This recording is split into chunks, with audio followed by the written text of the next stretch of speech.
Hello and welcome back to POS-X Labs. Today we'll be going over the process for changing the power supply in an XPC 515 POS terminal. This video is specifically intended for those people whose warranties have expired.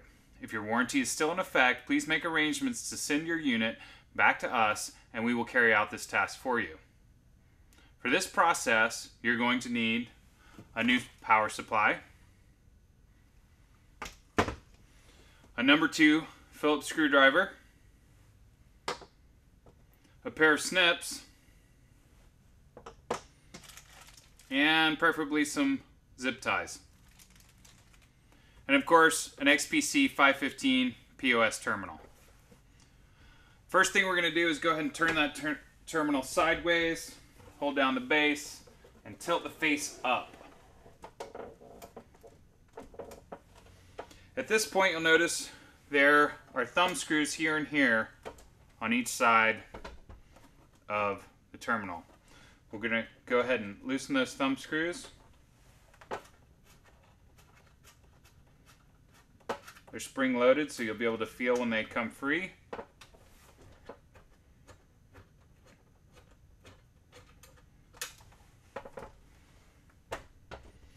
And now I'm going to grab the terminal by the top of the monitor and I'm going to lift up. Now we see our various cables. This is an overview of the various plugs you will be unattaching in order to remove the power supply. Go ahead and take a moment to familiarize yourself with the location of these plugs.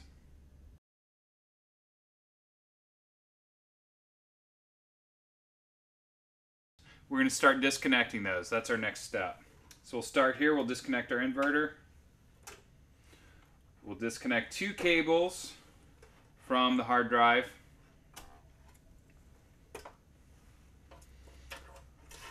And then we'll disconnect this power from this board. And again, power from this board.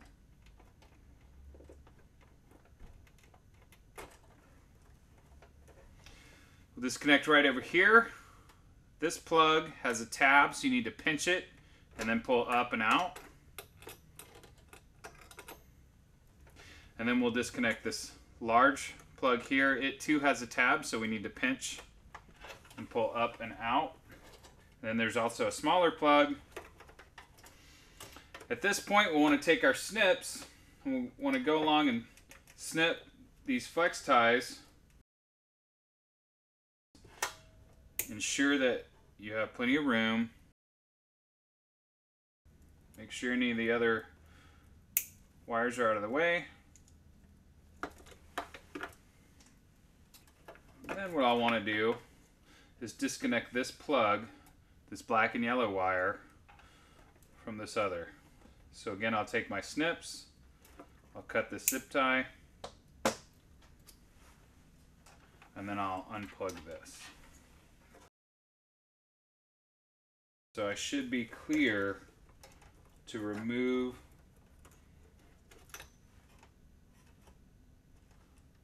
the power supply. I'm going to take my number 2 Phillips head screwdriver and right down here there's a bolt on a bracket, and we'll go ahead and back that bolt out. Set that aside. And then on the front end there are 2 screws down here. We're going to remove those. But the first thing I'm going to do is back this screw out, holding on this plate. I'm not going to remove it entirely. I just want to back it out so it's out of my way and I can get to that other screw right here.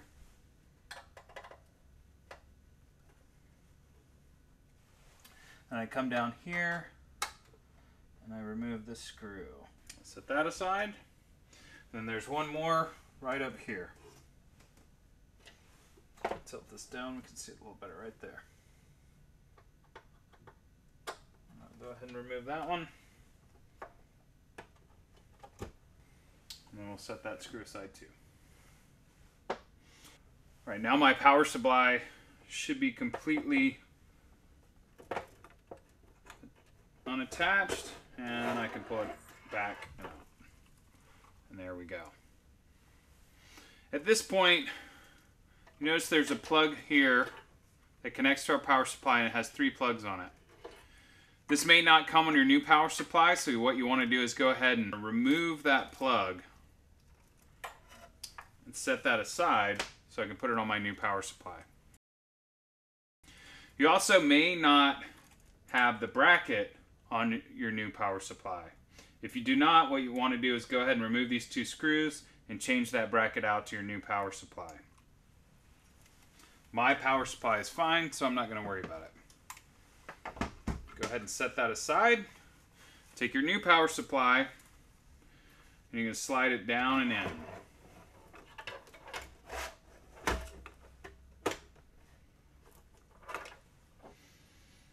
I suggest replacing your facing bolts first. That way you know the power supply is in the proper position.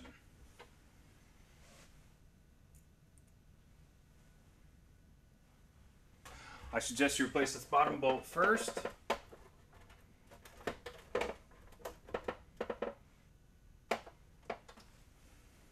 And then we'll go ahead and push that bolt back in that we had backed out.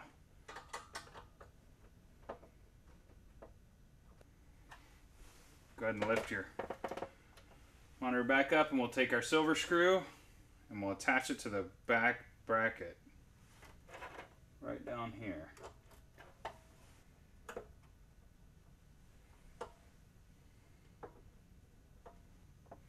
There we go, and now our power unit should be secured. So we'll start plugging things back in. I'm going to start first of all with this tail that I took off the other unit. You notice it's shaped, so there's only one way you can plug it in. I'll go ahead and plug those two together. Then I have these three tails sticking out. From here, I'll take the black and yellow wire and I'll plug that into the large plug on that tail that I just attached. I'll set that aside. Go back to our original order. Go with our large plugs here. Go with the small one first. And then this one goes over and fits into the slot on the small one and push it down until your tab locks into place.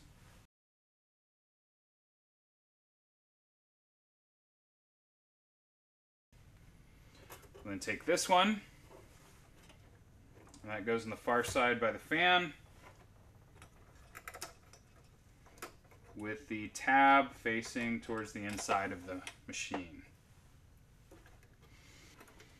We'll then take our two smaller tails off of here, attach those to the boards on here, and one right over here.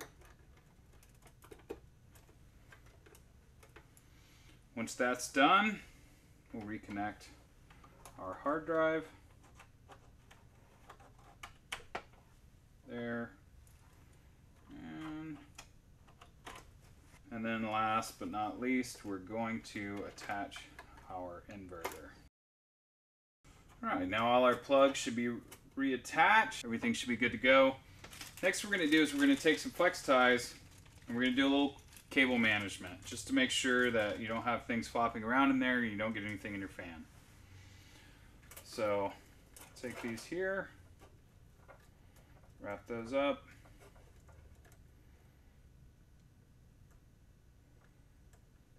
Zip tie that together. And then I'll do the same right over here with all these.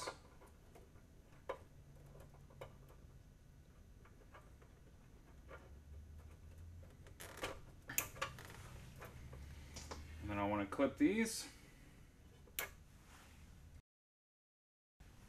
You may want to re-zip tie these plugs. I'm not going to right now.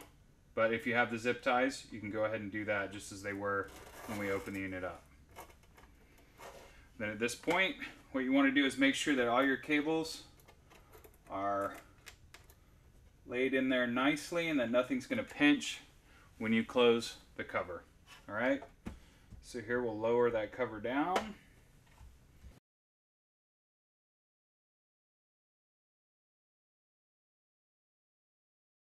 I'm going to put downward pressure on it. Go ahead and close down that thumb screw. And I'll do the same over here. Double check those. And then I'll push this cover back up until it locks into place. And turn my machine face down. And there we go, mission complete. If you have any other questions or concerns, feel free to contact us.